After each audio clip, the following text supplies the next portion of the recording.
The financial impact of the present state of emergency on the entertainment industry is stifling the livelihoods of many who earn their keep from the city's nightlife.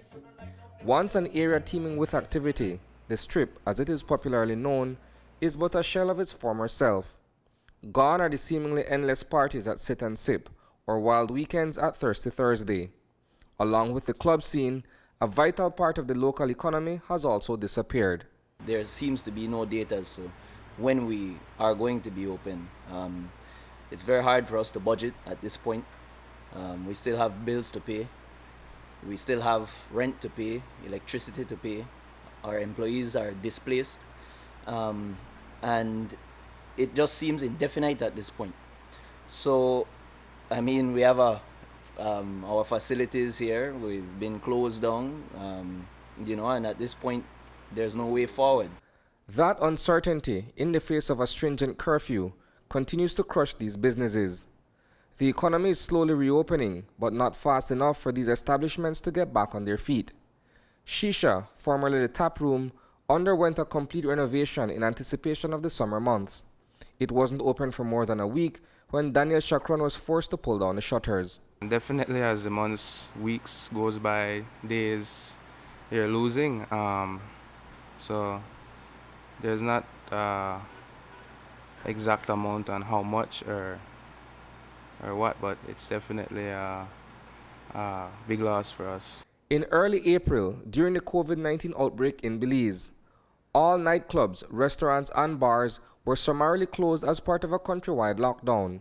Some establishments have since been allowed to reopen with the relaxation of stiffer S.O.E measures, but no consideration seems to be given to nightclubs since they are viewed and treated as non-essential services. As anyone in this industry might know, the beginning of the year we would usually pay for the various licenses we need to operate, which would be our trade license, our liquor license, and weekly our extensions. Now, for Sit and Sip, we have a nightclub license.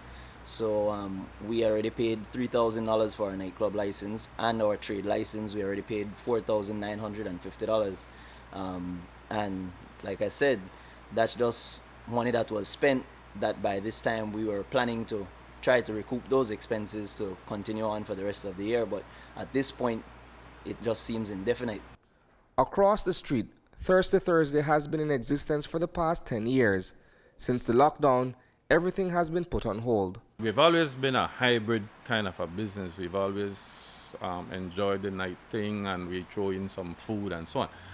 But we are not known as a restaurant. We're more known as a night spot. So we have kind of taken advantage of the food part, and we have tried to reopen, redo that part of our business. But it just haven't been enough, and so the workers are still out there. We're trying to see if we could build back something. That process is severely crippled by the restriction of movement under the state of emergency. Admittedly, Prime Minister Barrow has said that the curfew also serves to contain crime and violence. It's a case, however, where the good are paying for the bad. I think it's a question of getting a bit of extra bounty by keeping in place the curfew, which is principally and which was generated in consequence of the need to restrict movement because of COVID, trying to contain the spread of COVID. But undoubtedly a byproduct has been certainly containment of gang-related activity, particularly in Belize City, and gang-related murders. Reopening when the S.O.E is lifted at the end of the month means adopting new protocols for nightlife. We have definitely put some thought into that. I don't believe we can reinvent the wheel. There are standard sanitary procedures that would need to be followed. At this point, we all know what those are.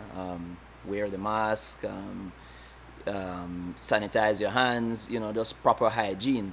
So my entire issue with what is happening is that we were never brought to the table. There was no conversation that ever happened to say, if you want to reopen, come up with a roadmap to reopening. it just seems as though we have been left to one side. And you touched on a very important thing. The powers that may be, or those in charge, may not look at our industry as something of importance. This term, essential business and essential service, has been thrown around loosely for months now. Now, to me, my business is essential to me and those who benefit from my business. And if you look at, it's an entire ecosystem that surrounds our businesses. And that ecosystem has been weakened by lack of activity on the Strip. Reporting for News 5, I am Isani Cayetano.